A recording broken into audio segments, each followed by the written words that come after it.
తీన్మార్ మల్లన్న చనిపోయేటప్పుడు ఒంటి మీద బట్టలే ఉండాలి అనేటువంటి మాట ఆ రోజు చెప్పినా ఈ రోజు మాత్రమే చెప్తా ఉన్నా. ఎందుకంటే ఎవడన్నా కంటెస్ట్ చేసేటోడు నా ఆస్తులు ప్రభుత్వానికి రాసిస్తాడు. నాకు అంటే నా మర్డర్కి ప్లాన్ చేస్తే ఇంకా మూడోసారి నిజంగా కేసీఆర్ అధికారంలోకి వస్తే అది జరిగేది. అంటే ఒక ప్రభుత్వం తీసుకొచ్చినటువంటి నిర్ణయాన్ని వ్యతిరేకించేటువంటి హక్కు నాకు. నువ్వు కాంగ్రెస్ పార్టీ అయినా కాబట్టి కాంగ్రెస్ పార్టీ అయినా ఉన్నా కదా ఉచ్చా అది ఇది అని మాట్లాడుతున్నారు. మీరు ఆయనకు ఒక్కడికి అన్నట్లుగా అక్కడ క్లియర్ చేసిన పరిస్థితి అయితే అనిపించలేదు.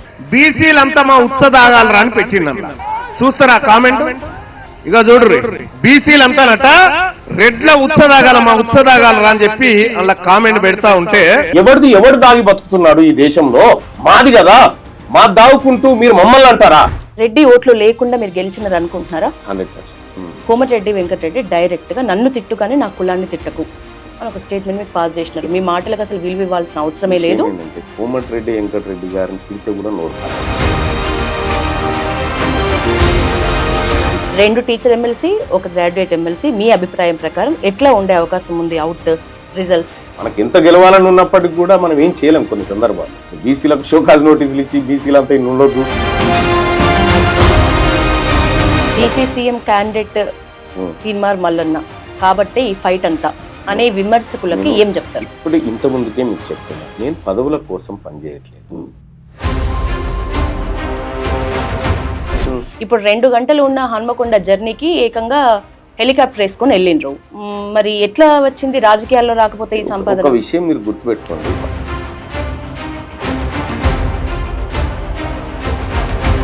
ఇప్పుడు సోషల్ మీడియా వేదికగా చాయ్ పైసల కోసం మెసేజ్లు పెట్టిన తీన్మార్ మల్లన్న బరాబర్ నేను హెలికాప్టర్ ఎక్కుతాం అనే స్టేట్మెంట్ ఎందుకు ఇవ్వాల్సి వచ్చింది? వెనక ఈ రీజన్ ఉన్నప్పుడు 50 కోట్లేనండి హెలికాప్టర్ ధర 50 కోట్లే. 2 కోట్ల మంది బీసీలు ఒక పూట ఛాయ్ బంద్ చేస్తే హెలికాప్టర్ కొనొచ్చు. ఆదివారం మటన్ బంద్ చేస్తే బీఆర్ఎస్ పార్టీని కొనొచ్చు. ఆయన పంచికి పవర్ ఎక్కువ, మాటకు వెయిట్ ఎక్కువ, సెటైర్ కి చురక ఎక్కువ. తెలంగాణ పొలిటికల్ ఫైటర్, తెలంగాణలో ప్రస్తుతం పొలిటికల్ బుల్లెట్ తీన్మార్ మల్లన్న ఇవాల్టి మన గెస్ట్. మాట్లాడదాం. నమస్తే మల్లన్న, ఎట్లున్నారు? బాగున్నా. మీది కొన్నేళ్ల, మీతో పాటు నాది కూడా కొన్నేళ్ల జర్నీ.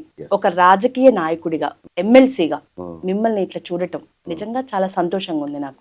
ఒకప్పుడు నేను ఫీల్డ్ లో ఉండి లైవ్ ఇస్తుంటే మీరు స్టూడియోలో ఉండి అక్కడ ఉన్న సమాచారాన్ని ప్రజలకు చేరవేసేటువంటి కార్యక్రమంలో ఒక కొలీగ్స్ గా పనిచేసినటువంటి మనం ఏదైతే ఈ రోజు వరకు కూడా మీరు ఆ ప్రజల కోసమే, నేను ఆ ప్రజల కోసమే. ఫీల్డ్ మారొచ్చు నాది, కాకపోతే గానీ అనుకున్నటువంటి వేలోనే ఉన్నాం కాబట్టి ఆనందంగానే ఉన్నామని నేను అనుకుంటా ఉన్నా. సో పబ్లిక్ మ్యాన్ గానే ఉన్నారా మీరు? ఇంకా 100% పబ్లిక్ మ్యాన్ గా ఉండాలనేది. ఎందుకంటే ఎక్కడెక్కడో పుట్టినటువంటి మనమంతా ఒక వేదిక మీద పనిచేసినామంటే ఒక ఐడియాలజీ, ఒక సమాజం పట్ల బాధ్యత ఉన్నటువంటి వ్యక్తులము.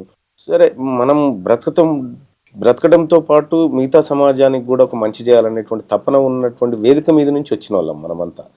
బహుశా ఇప్పుడు యశోద గారి గురించి, ఆమె పనితనము, ఆమె వర్క్, ఆమె ఎంత హార్డ్ వర్క్ చేస్తారు నాకు తెలుసు. నేను ఎలా చేస్తాననేది మీకు తెలుసు. కాబట్టి మీకు తెలియని మల్లన్న అయితే కాదు, మీకు తెలియని నవీన్ అయితే కాదు. మనంతా కలిసి పనిచేసినాం కాబట్టి. సో యశోద గారికి నేను ఒక గ్రౌండ్ లెవెల్లో రిపోర్టర్ అవుతా అనుకున్నా, కానీ యశోద గారికి గెస్ట్ అవుతా అనుకోలే. దట్ ఈస్ అందుకే ప్రౌడ్ ఆఫ్ యూ అని చెప్పింది మొదట్లోనే. ఇప్పుడు ఇంతకీ నెక్స్ట్ మన అసలు టాపిక్ లోకి వెళ్తే ఏంటి? డిప్యూటీ సీఎమా లేకపోతే మంత్రి పదవా? ఏంటి మీ టార్గెట్? మీరు అంటే నేను ఇంత హార్డ్ గా స్టార్ట్ చేస్తారని అనుకోలేదు వాస్తవానికి కూడా.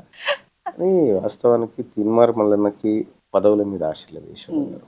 చాలా మందికి మీరు ఒకసారి గమనిస్తే పదవి వస్తుంది, పదవి తర్వాత ఏమొస్తుంది, చాలామంది ఆ పదవి వస్తే నాకు ఇంత వస్తుంది అని అంటుంటాను. నేను అన్నీ వదులుకొని నాకు ఏ పదవి వద్దు, బట్ ఎవరికైతే తరతరాలుగా అన్యాయం జరిగిందో వాళ్ళకి న్యాయం చేయాలి. ఇప్పుడు అల్టిమేట్గా నేను చనిపోయేటప్పుడు ఏం తీసుకుపోతాను? నేను తీసుకుపోయేది లేదు. నేను చాలాసార్లు చెప్పిన, తీన్మార్ మల్లన్న చనిపోయిన రోజు 1,00,000 మంది ఆ చావు కోసం రావాలని చెప్పి. అంటే అంత క్లియర్గా నాకు ఒక ఆలోచన ఉంది ఈ సమాజం పట్ల. అందుకోసం తీన్మార్ మల్లన్న డిప్యూటీ సీఎం కోసమో లేకపోతే సీఎం కోసమో మంత్రి కోసమో ఎన్నడూ నేను ఆలోచించను కూడా. అది నా కోసం వెయిట్ చేసినప్పుడు ఆలోచిస్తా, కానీ నేను దానికోసం వెయిట్ చేయను, దానికోసం వర్క్ చేయను. పదవులే మీకోసం వెయిట్ చేసే పరిస్థితి వస్తుంది అంటారు. నేనేమంటున్నా, నేను ఏం కావాలనేది ప్రజలు డిసైడ్ చేస్తారు. నేను ఎమ్మెల్సీ కావాలని ప్రజలు అనుకున్నారు, నన్ను ఎమ్మెల్సీ చేసిన. నాకు ఎంత కోరిక ఉన్నప్పటికీ అల్టిమేట్ గా వాళ్ళు నిర్ణయించిన వాళ్ళు అవుతారు. కాబట్టి నేనేమంటున్నా అంటే ప్రజా ఉద్యమాలు చేయడము నిజంగా నాకు ఎందుకో నా చిన్నప్పటి నుంచి కూడా నేను రెబల్ గానే పెరుగుకుంటూ వచ్చిన, రెబల్ గానే వర్క్ చేసుకుంటూ వచ్చిన. సో ఇప్పటికి కూడా నేను అధికార పార్టీలో ఉన్నప్పటికి కూడా అందులో జరిగేటువంటి పొరపాటు నేను ఓపెన్ గా చెప్పేస్తా. సో అట్లా నా మనస్తత్వం అట్లాంటిది. ఆ మనస్తత్వం నన్ను ఒక చిన్న పేపర్ బాయ్ స్థాయి నుంచి, ఒక సాధారణ జర్నలిస్ట్ స్థాయి నుంచి నన్ను ఒక మండల్లో చట్టాలు చేసేటువంటి ఒక మండల్లో తెచ్చి కూర్చుండబెట్టి. కాబట్టి నేనేమంటున్నాను, నేను ఇవన్నీ కావాలని కోరుకున్నవాడిని కాదు. నేను పోతున్న ప్రయాణంలో నాకు వచ్చినటువంటి అవకాశాలు ఇవ్వాలి. మన పని మనకు అర్థమవుతుంది, కానీ మన యాక్షన్స్ గమనించి మాట్లాడే వాళ్ళ విషయానికి వస్తే వాళ్ళు అనుకుంటున్నది మొదట మీరు V6 నుంచి బయటికి రాగానే కాంగ్రెస్ నుంచి పోటీ చేసినారు, ఓడిపోయినారు. తర్వాత బహుజన వాదాన్ని కొన్ని రోజులు స్ట్రాంగ్ గా వినిపించినారు, అది ప్రస్తుతం వినిపించట్లేదు. నెక్స్ట్ అంగిలాగు అనే ఒక నినాదాన్ని తీసుకున్నారు, దాన్ని పట్టుకొని కొన్ని రోజులు నడిచినారు. లాస్ట్ కి మళ్ళీ బీజేపీకి వెళ్ళి కొన్ని రోజులు ఉండి బయటకు వచ్చినారు. ఇప్పుడు కాంగ్రెస్ నుంచే గెలిచి మళ్ళీ కాంగ్రెస్ ని విమర్శిస్తున్నారు. ఎట్లా నమ్ముతారు? ఇప్పుడు పార్టీలైనా ప్రజలైనా మిమ్మల్ని ఎందుకు నమ్మాలి? యశోద గారు, మీరు చెప్పినటువంటి అంశాలు ఒకటొకటి తీసుకుందాం. ఒకటొకటి. ఫస్ట్ V6 లోంచి బయటికి వెళ్ళినారు.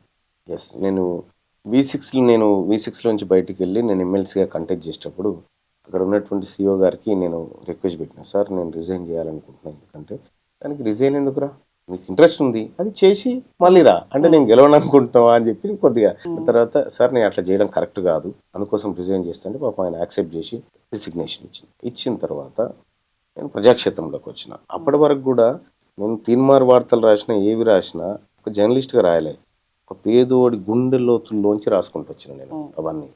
అంటే నాకు అక్కడ కనెక్ట్ అయింది. సో కాబట్టి నేను ఇంకో రకంగా ఈ వ్యవస్థలోకి రావాలనేటువంటి ఉద్దేశంతో జర్నలిజంలోంచి ఇటు వచ్చిన తర్వాత తీన్మార్ మల్లన్న కాంగ్రెస్ పార్టీ నుంచి కంటెస్ట్ చేసిన ఆ రోజు. ఆ తర్వాత నేను ఇండిపెండెంట్గా కంటెస్ట్ చేసిన. ఇండిపెండెంట్గా కంటెస్ట్ చేసినటువంటి సందర్భంలో నేను ఈ రోజు కూడా చెప్తా ఉన్నా, తీన్మార్ మల్లన్న చనిపోయేటప్పుడు ఒంటి మీద బట్టలే ఉండాలి అనేటువంటి మాట ఆ రోజు చెప్పిన, ఈ రోజు మాత్రమే చెప్తా ఉన్నా. ఎందుకంటే ఎవడన్నా కంటెస్ట్ చేసేటోడు నా ఆస్తులు ప్రభుత్వానికి రాసిస్తాడా? ఎవడన్నా నేను ప్రభుత్వం ముంగట యాక్షన్ ఇచ్చిన తీసుకోవాలి, ఆస్తులు తీసుకోవాలి అంటే నా ఇంటెన్షన్ మీరు క్లియర్గా అర్థం చేసుకోవాల్సింది. నేను వేరే స్వార్థం కోసం వస్తలేను, నేను వచ్చేది క్లియర్గా ప్రజలకు మంచి చేయాలనేటువంటి ఉద్దేశంతో వస్తా ఉన్నా. ఇలా తీన్మార్ మల్లన్న సంపాదించుకోవాలనుకుంటే నిజంగా ఆ ఆలోచన ఉంటే నేను ప్రభుత్వంతో సఖ్యత ఉండి ఒక 10 పనులు చేయించుకొని ఒక కార్యక్రమం చేసుకొని నేను కూడా ఏదో చేయొచ్చు అని నా ఉద్దేశం అది కాదు. నేను చెప్పిన ప్రతి అంశం, నా జీవితంలో చెప్పిన ప్రతి అంశానికి ఆ అంశాలను నెరవేర్చడం కోసం పనిచేస్తా ఉన్నా. రెండోది, భారతీయ జనతా పార్టీలోకి తీన్మార్ మల్లన్న అప్పుడు పోయాడు. కానీ యశోద గారు మీకు చెప్పాల్సినటువంటి అవసరం ఉంది. ఇప్పుడు ఎక్కడ కూడా చెప్పలే. నేను ఒకానొక సందర్భంలో నేను కేసీఆర్తో ప్రభుత్వంతో యుద్ధం చేస్తున్నటువంటి క్రమంలో నాకు అంటే నా మర్డర్కి ప్లాన్ చేసినారు, నా హత్యకి ప్లాన్ చేసినారు. ప్లాన్ చేస్తే ఇంకా మూడోసారి నిజంగా కేసీఆర్ అధికారంలోకి వస్తే అది జరిగేది. సో దాని మీద ఆ తర్వాత కొంతమంది అధికారులతోటి ఆ నిఘా కార్యక్రమం, కొంతమందిని ఎంక్వైరీ అదంతా చేసినారు, అది అయిపోయింది. అయితే నేను ఇక కేసీఆర్ మళ్ళీ అధికారంలోకి పొరపాటున వస్తాడేమో అని బెంగళూరులో కూడా ఆఫీస్ పెట్టి ఇక్కడ నుంచి అక్కడ షిఫ్ట్ కావడానికి భయపడ్డారు. అంటే భయపడం కాదు, అంటే నేను పోతుండొచ్చు, కానీ నన్ను నమ్ముకున్న చిన్న చిన్న పిల్లలు ఉన్నారు చూసినావా, వాళ్ళ కోసం నేను ఉండాలి. ప్లస్ ఈ నన్ను నమ్ముకున్న సమాజం కోసం నేను ఉండాలి. నన్ను నేను సర్వైవ్ కావడానికి నేను అనేకమైనటువంటి ప్రయత్నాలు చేసిన. ఒకానొక సందర్భంలో నేను ఆశ్రయం పొందడం ఇంపార్టెంట్ కాదు, నేను సర్వైవ్ అయినా లేదా అనేది నాకు ఇంపార్టెంట్ ఆ రోజుల్లో. సో ఆ రకంగా నేను ఎక్కడ అవకాశం దొరికిందో దాన్ని అందిపుచ్చుకుంటూ ముందుకు పోయి ఇవాళ ఇండిపెండెంట్గా మళ్ళీ నాకు నేను కొట్లాడుతున్నటువంటి క్రమంలో ఇండిపెండెంట్గా నిలబడ్డా. ఆ తర్వాత మళ్ళీ మొన్నటిసారి నేను కాంగ్రెస్ పార్టీలో కూడా జాయిన్ అయింది కేవలం రాహుల్ గాంధీ గారు ఇచ్చిన ఒకే ఒక్క హామీతో జాయిన్ అయినా. నేను కులగణన చేస్తా, నేను బీసీలకు అత్యధిక ప్రాధాన్యత ఇస్తా అనేటువంటి ఒక మాటతోటి జాయిన్ అయ్యడం జరిగింది. తదనుగుణంగా పోతా ఉన్నాం. కాంగ్రెస్ పార్టీ ఇచ్చినటువంటి హామీల్లో స్పష్టత దెబ్బతింటున్నప్పుడు నేను మళ్ళీ మాట్లాడుతున్నా కదా. సో ఇక్కడ ఈ లైన్ లో ఎక్కడ మిస్ అయింది అంటే, నేను బతుకుంటే కదా మీరు ఇంటర్వ్యూ చేయడం, మరి నేను సర్వైవర్ నేనే లేను అనుకో, మీరు ఎవరిని ఇంటర్వ్యూ చేస్తారు? ఇప్పుడు ఈ హామీ గురించి మాట్లాడడానికి ముందు ఇందాకనే అన్నారు, కేసీఆర్ వల్ల 3rd టైం కనుక గెలిచి ఉంటే నేను చచ్చిపోయేవాడిని. 100%. అట్లాంటప్పుడు మీ రీసెంట్ మాటల్లో సమగ్ర సర్వే బెటర్, ఇప్పుడు ప్రస్తుత సీఎం రేవంత్ రెడ్డి చేసిన కుల సర్వే కంటే కూడా కేసీఆర్ హయాంలో చేసిన సమగ్ర సర్వే బెటర్ అని ఎట్లా ఇచ్చినారు క్యాప్షన్? ఒకటి ఓపెన్ కామెంట్. ఒకటి ఇప్పటికి చెప్తా ఉన్నా, నేను సమగ్ర కుటుంబ సర్వేలో మీరు కూడా పార్టిసిపేట్ అయినా, నేను కూడా అయినా. దుబాయ్లో ఉండేటోడు, బొంబాయిలో ఉండే, ఆ రోజు లేకపోతే ఇక చచ్చిపోయిన వాళ్ళ లెక్క జాబితాలనే ఉండమేమో అనేటువంటి ఒక వాతావరణం ద్వారా దాన్ని విస్తృతంగా ప్రచారం చేసి ఒకే రోజులో సర్వే కంప్లీట్ చేసినారు. ఆ సర్వేకి సంబంధించినటువంటి అంశము మన కళ్ళ ముందు జరిగింది. ఆ సర్వే లెక్కలు బయట పెట్టకపోవడం అది వేరే అంశం, కానీ సర్వే మాత్రం పకడ్బందీగా నిర్వహించినారు. ఆ రోజు నిర్వహించినటువంటి సర్వేతో పోల్చుకుంటే ఈ రోజు నిర్వహించినటువంటి సర్వే, ఇదే స్టూడియోలో ఇక్కడికి వచ్చి ఒక ఎమ్యూనరేటర్ పాల్గొన్నాడు, మాట్లాడింది. ఏమని? సార్ సార్లకు ఇస్తే వాళ్ళు నన్ను ఎంగేజ్ చేసుకున్నారు, నన్ను సర్వే చేసుకురమ్మన్నారు ఈ 150 ఇళ్ళకి, కానీ నేను 90 ఇళ్ళకి చేసిన సార్, మిగతా వదిలేసిన. మరి మిగతా ఎట్లున్నాయంటే ఇక మనకు తెలియదు సార్, అక్కడ బారేసినా అయిపోయింది. ఒక్క మా ఏరియాలో జరిగినటువంటి సర్వేదే ఇది. ఇట్లా హైదరాబాద్ మొత్తం ఎంక్వైరీ చేస్తే కాలనీలకి పోలే. ఇప్పుడు మనం కేసీఆర్ సర్వే బెటర్ చేసిందని చెప్పడానికి ఆధారం ఏంటంటే ఇంకో సర్వే ఉంది కాబట్టి, అంటే కంపారిజన్ పార్ట్ వచ్చినప్పుడు మనం అంచనా వేయగలం. సో అదే జరిగింది ఇక్కడ. సర్వే సరిగా జరగకపోవడం ఒక్కటే మీ అభ్యంతరమా?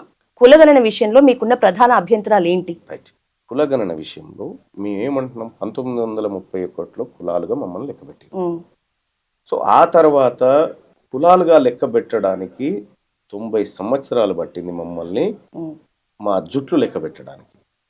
లెక్క పెట్టిన తర్వాత కూడా అది మా జుట్లను కొన్నింటిని వదిలేసి కొన్నింటిని మాత్రమే లెక్కబెట్టి మీరు ఇంతే ఉన్నారు, ఎందుకంటే మీకు ప్రీవియస్ లెక్కలు లేవు కాబట్టి మీరు ఇంతే ఉన్నారని చెప్తా ఉంటే మేము ఎట్లా నమ్ముతాం? తెలంగాణ రాష్ట్రంలో ఉన్నటువంటి ఆధార్ కార్డు ఒకరికొకటే ఇస్తారు గారు, ఎందుకంటే దానికి బయోమెట్రిక్ ఉంటుంది, ఒకరికొకటే ఇస్తారు. యాజ్ పర్ గవర్నమెంట్ లెక్కల ప్రకారమే తెలంగాణ రాష్ట్రంలో 2020 డిసెంబర్ 31 నాటికి 3,95,00,000 ఆధార్ కార్డులు మనం ఇష్యూ చేసినాం. ఆ కేంద్ర ప్రభుత్వ వెబ్సైట్ లో ఉన్నటువంటి లెక్క అందులో ఏం పెట్టారంటే తెలంగాణ రాష్ట్ర ప్రభుత్వం సమర్పించిన లెక్కల ఆధారంగా అని స్టార్ మార్క్ ఇచ్చి పెట్టిన దాంట్లో మనమే 3,95,00,000 ఆధార్ కార్డులు ఇచ్చి, ఇంకా ఆదివాసీలు, గూడాల పొంటి, తెలవని వాళ్ళు, సంచార జాతుల వాళ్ళు అసలు ఆధార్ కార్డులు కాదు కదా, వాళ్ళకి ఓటర్ ఐడి కార్డులు కూడా ఉండవు. అటువంటి వాళ్ళు ఇంకో 10% వరకు వీళ్ళు పెట్టుకున్న 4,30,00,000 మంది మినిమం ఉండాలి తెలంగాణలో. కొన్ని ఆధార్ కార్డులు ఎక్కువ, మరి జనాభా ఎట్లా తగ్గుతుంది? సో కేసీఆర్ చేసినటువంటి లెక్కల విషయంలో ఎందుకు కేసీఆర్ సర్వే పర్ఫెక్ట్ గా వచ్చిందని చెప్తా ఉన్నామంటే ఈ లూప్ హోల్స్ ఇక్కడ కనిపిస్తున్నాయి కాబట్టి, ఈ లూప్ హోల్స్ కంపేర్ చేసేటువంటి ఒక లెక్క వచ్చింది కాబట్టి అది బెటర్గా ఉందని చెప్తా ఉన్నాము. సో నేనేమంటా ఉన్నా, ఇప్పుడు తెలంగాణ రాష్ట్రంలో మీరు చెప్పినటువంటి 3,54,00,000 మందిది మేము చేసామని చెప్తా ఉన్నాం. సో ఆ 3,54,00,000 మందిది సపోజ్ మీరు ఒక గ్రామంలో చేసిరు కదా, ఆ గ్రామంలో ఏ కులాల వాళ్ళు ఎంత ఉన్నారు ఎంతనే చేసినారు కదా, ఆ గ్రామ పంచాయతీ కాడ ఒక నోటీస్ బోర్డు అంటించి ఈ గ్రామంలో ముదిరాజులు ఇంతమంది, యాదవులు ఇంతమంది, వీళ్ళు ఇంతమంది, అందులో ముదిరాజులలో ఇగో ఈయన పేరు రామయ్య, ఈయన పేరు మంకయ్య, ఇంకోటి అవి పెడితే వాళ్ళు ఉన్నారా లేరా జాబితాలో తెలుస్తుంది కదా. నువ్వు అవి డిస్ప్లే చేయవు, కానీ మీరు ఇంతమందే ఉన్నారని చెప్తావు. మేము కోరుకుంది ఏంది? మేము మా లెక్క ఏందో తేలాలని కోరుకుంటా ఉన్నాం. నువ్వు చెప్పిన లెక్క కాదు, మాకు విశ్వసనీయతతో కూడినటువంటి సర్వే జరగాలి. రాహుల్ గాంధీ గారు ఆ సర్వే చేస్తా అన్నారు, కానీ ఇక్కడ ఉన్నటువంటి కొంతమంది వాటిని ఉల్లంఘించి లెక్కలను తారుమారు చేసి ఇలా బీసీ వర్గాల నమ్మకాన్ని పోగొట్టుకున్నారు. మీ అభిప్రాయం ప్రకారం 130 కులాలే ఉన్నాయా, ఇంకా అందులో కూడా తప్పులు ఉన్నాయా? 135 కులాలు ఉంటాయి. 135 కులాలు ఉంటాయి. అందులో దాదాపు ఒక కేసీఆర్ గారు ఉన్నప్పుడు దాదాపు ఒక 12 కులాలను డిలీట్ చేసినారు. ఎందుకంటే వాళ్ళ జాబితా లెక్క దొరకట్లేదు, ఎక్కడ లేరు అనేటువంటిది, లేకపోతే వాళ్ళు ఇతర ప్రాంతాల్లో సెటిల్ అయినటువంటి విధంగా 12 డిలీట్ చేసినారు. సో 135 కులాలు ఇప్పుడు మనకు అందుబాటులో ఉన్నాయి. సో అందులో ఈ కులాల వారీగా లెక్కలు చేసినటువంటి పరిస్థితుల్లో మనం పన్నులైతే తల లెక్క పెట్టి వసూలు చేస్తా ఉన్నాం కదా, ఇంత ఆదాయం వస్తుంది. ఇప్పుడు బడ్జెట్ పెట్టేటప్పుడు ఇప్పుడు ఈ ఏడాది మనకు 2,91,00,000 రూపాయల ఆదాయం వస్తుందని చెప్పి పెట్టినప్పుడు ఈ లెక్క మీ దగ్గర ఉంటేనే కదా ఈ అంచనా వేయగలుగుతావు. మరి ఈ లెక్క మీ దగ్గర పెట్టుకొని మరి 3,70,00,000 మంది ఆదాయాన్ని మాత్రమే ఇప్పుడు లెక్క చేస్తే ఈ బడ్జెట్ ఇంత ఉండదు, తగ్గుతుంది కదా. ఎందుకంటే ప్రజల దగ్గర కొనుగోలు శక్తి లేనప్పుడు, కొనుగోలు చేసే ప్రజలే లేనప్పుడు నీకు ఆదాయం ఎక్కడ, ఇంకా రెవెన్యూకి ఎట్లా జమ అవుతుంది? సో కాబట్టి ఎక్కడ కూడా ఈ లెక్కలు మ్యాచ్ కావట్లేదు.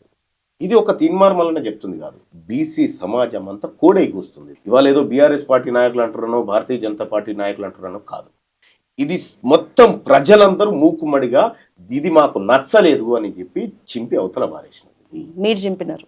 నేనొక్కనే కాదు యశోద గారు, నేనొక్కనే కాదు, క్యాబినెట్ ఆమోదించింది, అసెంబ్లీ తీర్మానించింది. ఒక సోషల్ జస్టిస్ డేగా జనవరి 4ని సీఎం రేవంత్ ప్రకటించిండ్రు. మీరు మాత్రం మీ స్టూడియోలో చించి కాల్ చేసిన పరిస్థితి. ఎందుకు ఇంత స్టంట్ అవసరమా? అంటే ఒక విషయం చెప్తా, అసలు చింపడం అంటే ఒక ప్రభుత్వం తీసుకొచ్చినటువంటి నిర్ణయాన్ని వ్యతిరేకించేటువంటి హక్కు నాకు. నువ్వు కాంగ్రెస్ పార్టీ అయినా కాబట్టి కాంగ్రెస్ పార్టీ అయినా ఈ జనాలందరినీ సంపదామని నిర్ణయం తీసుకుంటూ దానికి నువ్వు మద్దతు ఇవ్వాలంటే అది కాదు. ఈ 60 లక్షల మంది ప్రజలు ఎక్కడ పోయారు? నేను ఆ వర్గాల నుంచి వచ్చినోడు కాబట్టి నేను ఖచ్చితంగా వర్గాల గురించి మాట్లాడాను. వాళ్ళు తీన్మార్ మల్లన్న చింపేసిందంటే 2013లో యూపీఏ గవర్నమెంట్ మన్మోహన్ సింగ్ గారు ఆర్డినెన్స్ తీసుకొస్తే రాహుల్ గాంధీ గారు మీడియా ముఖంగా చింప అవతల పారేశారు. Style follow అయినారా? స్టైల్ అంటలేదు నేను. ప్రజలకు అన్యాయం మంచి జరగాలనేటువంటి లక్ష్యం ఉంటే అది ఓ వ్యవస్థనా ఇంకో వ్యవస్థనా అనేటువంటి ఆలోచనలు ఎవరికి నాకు అల్టిమేట్ గా ప్రజలు రాహుల్ గాంధీ గారు ఎట్లయితే ప్రజల గురించి ఆలోచించారో నేను అది ఆలోచించిన. ఉత్తమ రాహుల్ గాంధీ గారు పార్లమెంట్ లో మొన్న 3 రోజుల కింద గొంతు దించుకొని ఓ బీసీ నాయకులారా ఏం చేస్తున్నారు మీరు, మీకు అన్యాయం జరుగుతుంది, మీరు 50% ఉన్నారు, మీరు మాట్లాడండి అని చెప్తా ఉన్నాడు. నేను అది ఫాలో అవుతున్నాను. ఇక్కడ తీన్మార్ మల్లన్న చించేసింది చూస్తున్నారు కానీ 60 లక్షల జీవితాలను చింపేసిన, ఆధార్ కార్డులు చింపేసిన లెక్క అడగరా ఈ మీడియా? అడగాలి కదా. ఎటు పోయినారు ఈ బిడ్డలంతా? పోయిన జనాభా 2011 సెన్సెసే, అది మన గవర్నమెంటే చేసింది కదా, యూపీఏ గవర్నమెంట్ చేసిన సెన్సెసే కదా. ఆ సెన్సెస్ ప్రకారమే 3,50,00,000 మంది అని చెప్తుంది 2011 సెన్సెస్ లో. ఆ సెన్సెస్ ప్రకారమే 3,50,00,000 మంది అయితే ఇప్పుడు ఈ 13 ఏళ్లలో తెలంగాణ రాష్ట్రంలో కేవలం 20 లక్షల మంది పుట్టిరా. ఇవాళ election commission of India voter జాబితాని వెబ్సైట్ లో పెట్టింది. తెలంగాణ రాష్ట్రంలో ఉన్నటువంటి ఓటర్ల సంఖ్య 3,35,00,000 అని పెట్టింది దాంట్లో. అంటే అదొకటి ప్రభుత్వ వెబ్సైట్. రెండోది మన ప్రభుత్వ వెబ్సైట్ లోనే schooleducation.orgలో తెలంగాణ రాష్ట్రంలో ప్రస్తుతం 1 నుంచి 10వ తరగతి వరకు చదువుతున్నటువంటి పిల్లలు 58 లక్షల మంది ఉన్నారని పెట్టింది అందులో మన సైట్ లోనే. ఇంకోవైపు మన హెల్త్ డిపార్ట్మెంట్ కి సంబంధించిన దాంట్లో తెలంగాణ రాష్ట్రంలో 0 నుంచి 6 సంవత్సరాల మధ్య వయసు ఉన్నటువంటి పిల్లలు 20 లక్షల మంది ఉన్నారని పెట్టింది. అక్కడే ఎంత మరి దీన్ని ఎట్లా బిలీవ్ చేయాలి మేము? అంటే దీని ద్వారా ఏం జరిగిందంటే కులగణన మాటున అప్పర్ కాస్ట్ ఉన్నటువంటి ఆ 6-7% ఏదైతే ఉందో వాళ్ళని 15% చూపించి ఈడబ్ల్యూఎస్ ను రక్షించుకోవాలనేది వాళ్ళ కుట్ర. దీని వెనకాల జరిగినటువంటి కుట్ర. మా నాయకుడు రాహుల్ గాంధీ గారి ఆలోచన ఏంది? జితనే ఇచ్చేదారి ఉత్తినే బాగేదారి అంటుడు. కానీ ఇక్కడ ఏం జరిగింది? తక్కువ ఉన్నటువంటి వాళ్ళు ఎక్కువ చూపించి ఎక్కువ మొత్తంలో కొట్టుకుపోయే కార్యక్రమం. మా రాహుల్ గాంధీ గారి ఆశయాలకి ఇదంతా విరుద్ధం కదా. కాబట్టి నేను మీకు అధికారం ఇచ్చి ఈడబ్ల్యూఎస్ మీ చేతిలో పెడితే ఏం చేస్తారు? తెల్లారి రద్దు చేసి పారేస్తాను. తెల్లారే ఉంచను కూడా ఉంచదాన్ని. మీరు రాహుల్ గాంధీ మాటని పట్టుకొని రాహుల్ గాంధీ మాట ప్రకారం నడుచుకుంటున్నా అని చెప్తూనే రేవంత్ రెడ్డిని మన సీఎం ని తీవ్ర స్థాయిలో విమర్శలు చేస్తున్నారు. అందులో కూడా ఒక ప్రధాన రెడ్డి వర్గాన్ని తీవ్రంగా ఘాటు విమర్శలు చేస్తూ ప్రస్తుత కాలంలో మీ కామెంట్స్ అన్ని వీళ్ళ చుట్టే ఉంటున్నాయి. ఎందుకు మీకు రెడ్డిలంటే ఇంత కోపం? ఒకటి యశోద గారు, నేను ముఖ్యమంత్రి గారిని ఎప్పుడు కూడా కామెంట్ చేయలేదు. తీవ్ర స్థాయిలో విరుచుకుపడ్డాడు మళ్ళీ అని చెప్తాను. ఒకటి చూపించండి నేను ముఖ్యమంత్రి గారిని ఇటీవల కాలంలో అన్న డైరెక్ట్ కేసీఆర్ సమగ్ర కుటుంబ సర్వే బెస్ట్ రేవంత్ రెడ్డి ఇప్పుడు చేసిన ఇది వర్స్ట్ కింద మాట్లాడినారు. రెడ్డి చేసిన సర్వే అని చెప్పలేదు. సరే, ప్రభుత్వం ఎవరిది? ప్రభుత్వంలో అధికారులు ఉంటారు. ఆ అధికారులు కొంతమంది ఇతర వ్యక్తులు చేసిన కుట్ర అని చెప్పి. ఓకే, డైరెక్ట్ చెప్పండి, ఏ అధికారులు? ఏ అధికారులు ఇప్పుడు ఎవరు చేస్తారు సర్వే? ఇప్పుడు మీరు, నేను, ముఖ్యమంత్రి గారు, నేను ఎమ్మెల్సీలో పోయి రాసుకురాం కదా, దానికి వ్యవస్థ ఉంటుంది కదా. సర్వే చేసిన వాళ్ళే మీ దగ్గరకు వచ్చి చెప్తున్నారు అన్నారు కదా మీరు. అవును, వాళ్ళే చెప్తా ఉన్నారు. అంటే ఈ సర్వే తప్పు అనేది ముఖ్యమంత్రి గారికి కూడా తెలుసు. మరి ఇప్పుడు ఎవరిని కామెంట్ చేస్తున్నారు మీరు? దాన్ని ప్రోత్సహించినటువంటి కొంతమంది వెనకాల ఉన్న వ్యక్తులు ఉన్నారు చూసినావా, వాళ్ళు చేసిన కుట్ర. ఖుద్దు నాతోటే చెప్పిండు ముఖ్యమంత్రి గారు, మళ్ళీ నా దీన్ని పకడ్బందీగా చేసి దేశానికి ఆదర్శంగా చూపెట్టాలంటే నేను చెప్పిన అన్న దీని ఒక పండుగ వాతావరణంలో నిర్వహిద్దామన్న. ఎందుకంటే 90 సంవత్సరాల తర్వాత వీళ్ళని లెక్క పెడుతున్నప్పుడు ఒక భారీ స్థాయిలో ఉండాలని చెప్పి మేము మాట్లాడుకున్నటువంటి మాట. దాంట్లోకి ఎప్పుడైతే జానారెడ్డి గారి ఇన్వాల్వ్మెంట్ ఎంటర్ అయిందో కథం స్మాష్ అయింది. మేము అప్పటి నుంచే డౌట్ పడతా ఉన్నాం ఈ అంశంలో. జానారెడ్డి గారే ఈ తెలంగాణలో 60 లక్షల మంది ఇప్పుడు కులగణనలో పేరు లేకుండా చచ్చిపోయింది అని చెప్పి చెప్తా ఉన్నారు కదా, ఆయనే కాదు. వీళ్ళు చేసినటువంటి కథ ముఖ్యమంత్రి గారికి లైన్ క్లియర్, అధిష్టానం నుంచి పకడ్బందీగా చేయాలని. మా నాయకుడు పిసిసి చీఫ్ అదే క్లియర్గా ఉన్నాడు. కానీ జరిగినటువంటి కార్యక్రమం వేరు. ఇక్కడ కింద ఇది ఎవరికి అల్టిమేట్ గా చెడ్డ పేరు వచ్చింది? రాహుల్ గాంధీ గారికి వచ్చింది కదా. ఇది కాంగ్రెస్ పార్టీకి బీసీలకు ఉన్నటువంటి బంధాన్ని దూరం చేయడమే కదా. మరి ఇటువంటి కుట్ర పనినటువంటి వ్యక్తుల మీద కఠినంగా చర్యలు తీసుకోవాలి కదా. మేము చేస్తున్నటువంటి డిమాండ్ అది. సో కాబట్టి సర్వేలో పొరపాటు జరిగింది, సరిదిద్దండి. ఎవరు సరిదిద్దాలంటారు? ఎవరు సరిదిద్దాలి? కమిషన్ సరిదిద్దాలి. గవర్నమెంట్ మళ్ళీ ఇప్పుడు ఒక విషయము, మా ఇంటికి పోతే కుక్కలను వదిలిపెట్టిరు అని చెప్తా ఉన్నాను. అదొక కారణమేనా? ఒక మాట. ఇప్పుడు మీ పక్కింటోళ్ళు ఏమిటోలో మీకు తెలియదా? మిమ్మల్ని అడిగితే చెప్పరా? ఆడ కూర్చొని రాసుకొని పోవచ్చు వట్టిగానే. మా పక్కింటోళ్ళు ఏమిటోళ్ళు అంటే వీళ్ళు బీసీ, వీళ్ళు ముదిరాజు, వాళ్ళ ఇంట్లో ముగ్గురు ఉంటారు, వీళ్ళు కథ అని 4 పిల్లలని వట్టిగానే పక్కింటి ఆమె చెప్తుంది, రాసుకోపోదాల్సుకుని. నువ్వు ఆ ప్రయత్నమే చేయలేదు. కులగణన సర్వేలో ఉన్న డీటెయిల్స్ కరెక్ట్ గా బయటికి రావడానికి చేస్తున్న రచ్చ కంటే ఎక్కువ మీరు రెడ్డిల మీద పడుతున్న రచ్చే ఎక్కువ హైలైట్ అవుతుంది. ఎందుకు ఈ పరిస్థితి వచ్చింది? ఒకటి యశోద గారు, రెడ్డిల మీద పడుతున్న రచ్చ అని మీకు ఇవాళ కనిపిస్తా ఉంది. 70 సంవత్సరాల నుంచి స్వతంత్రం వచ్చినప్పటి నుంచి మా పేద వర్గాల రక్తం తాగిరు చూసినావా? మా పేద వర్గాల భూములు లాక్కున్నారు చూసినావా? మా పేద వర్గాల ఆస్తులు, మా పేద వర్గాల ఉద్యోగాలు గుంజుకపోయి చూసినావా? ఆ రోజు 70 సంవత్సరాలు వాళ్ళు మా మీద పడి, అందరు కాదు కొందరు, అందులో పేదవాళ్ళు ఉన్నారు, అందరు కాదు కొందరు, మా రక్తం తాగుతున్నప్పుడు ఈ మీడియా ఈ వర్గాల రక్తం ఎందుకు తాగుతున్నారని ఏ రోజన్నా ఈ మీడియా మా ప్రజల గురించి ఆలోచించింది? ఇవాళ తీన్మార్ మల్లన్న మాట్లాడితే ఎస్ మా సంపద లూటీ అయితే ఉంది, 6.98% ఉన్న వాళ్ళు 10% రిజర్వేషన్ ఎట్లా పొందుతారు అని అడగడం తప్ప. రిజర్వేషన్ గురించి మాట్లాడినారు కదా, 60% పైగా ఉన్న బీసీ వర్గాలు 10-15% ఉన్న రెడ్డిల పాలనలోనే ఉన్నాయి. మీరు అన్నట్లు ఏళ్ల తరబడి, తరాల తరబడి. రెడ్డిలంతా లేరు.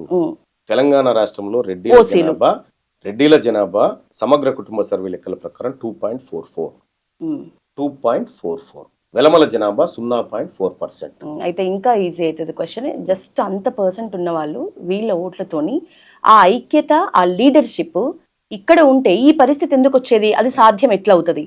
ఇప్పటిదాకా ఈ బీసీ వర్గాలలోంచి, నిమ్న వర్గాల నుంచి ఉన్నటువంటి టాలెంట్ అంతా పార్టీలుగా వాడుకున్నారు. ఆ పార్టీలకు అధిపతులు వాళ్ళే కూర్చుని. నువ్వు అంతెందుకు, మావోయిస్టు పార్టీకి కూడా ఆయన నాయకుడు, మళ్ళా మావోయిస్టు పార్టీకి కూడా ఆయన నాయకుడు. అది బీసీలకు కూడా ఇయ్యారు నాయకత్వం. అది మావోయిస్టు పార్టీ చచ్చిపోయేది కూడా ఆ దానికాడ వాళ్ళే.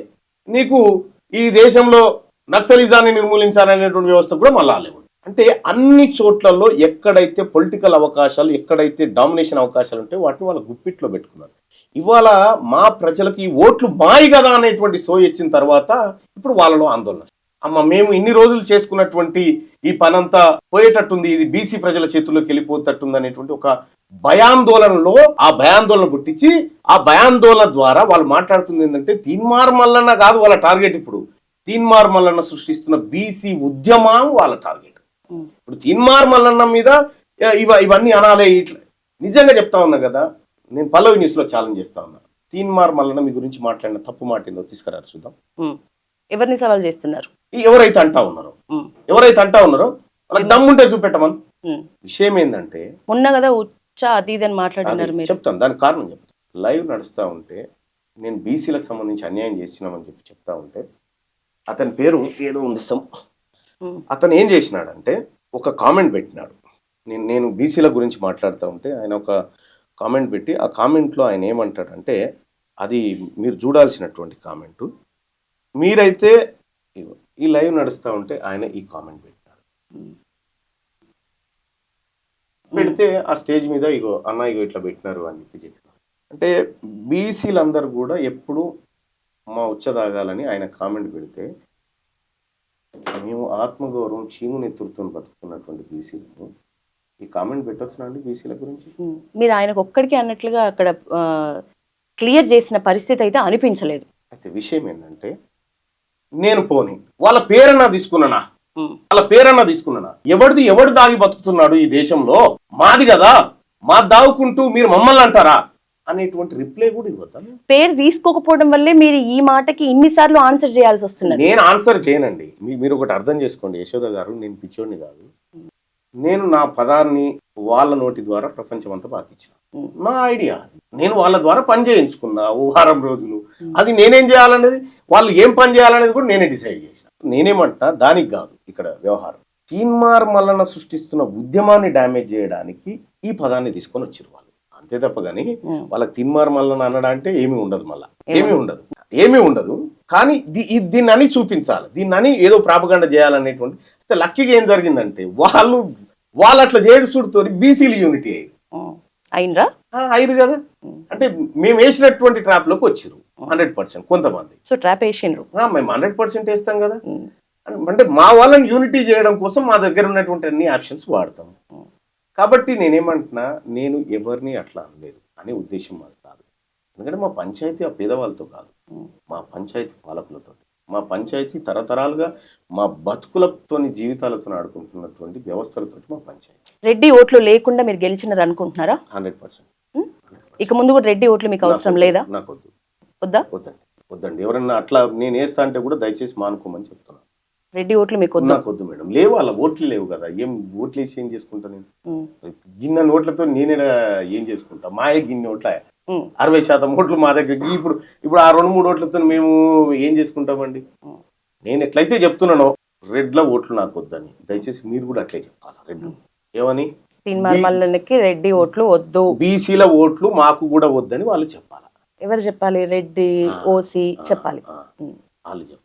ఎందుకంటే వాళ్ళు పదే చెప్తా ఉన్నారు, తీన్మార్ మల్లన్న మా ఓట్ల ద్వారా గెలిచి ఎన్ని ఓట్లు రాని తీసి ఎక్కువ 7,000 ఓట్లు లేవు, 7 లక్షల ఓట్లు లేవు మాయి. ఎవరి ఓట్లతో ఎవరు గెలుస్తున్నా అన్నట్టు. అంటే ఇక్కడ క్లియర్ గా నేను చెప్తుంది, నాకు మీ ఓట్లు వద్దని చెప్తా ఉన్నా, మీరు కూడా మా వాళ్ళ ఓట్లు వద్దని చెప్పారు. చెప్పండి. మీకు మాకు ఇప్పుడు ఈ 70 సంవత్సరాలు మీ చేతిలో అధికారం పెట్టినాం. మీరు ఏదో మాకు మంచి చేస్తారు అనుకున్నాం, మీరు ఏదో హెల్ప్ చేస్తారు, మా జీవితాలు చేయలే. మీ పర్ఫార్మెన్స్ అర్థమైపోయింది. అన్నం ఉడికిందా లేదా అని అన్ని మెతుకులు పిండి చూసినాం. ఇక అన్ని మెతుకులు పిండి చూసినాం, తేలిపోయింది. వీళ్ళు మన బతుకులు మార్చరు, పైపెచ్చు మన తలలను తాకట్టు పెట్టి లక్షల కోట్ల రూపాయలు అప్పు తెచ్చి ఇలా పెట్టిపోయారు.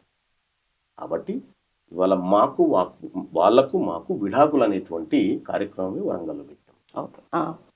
బీసీ సమరశంఖం.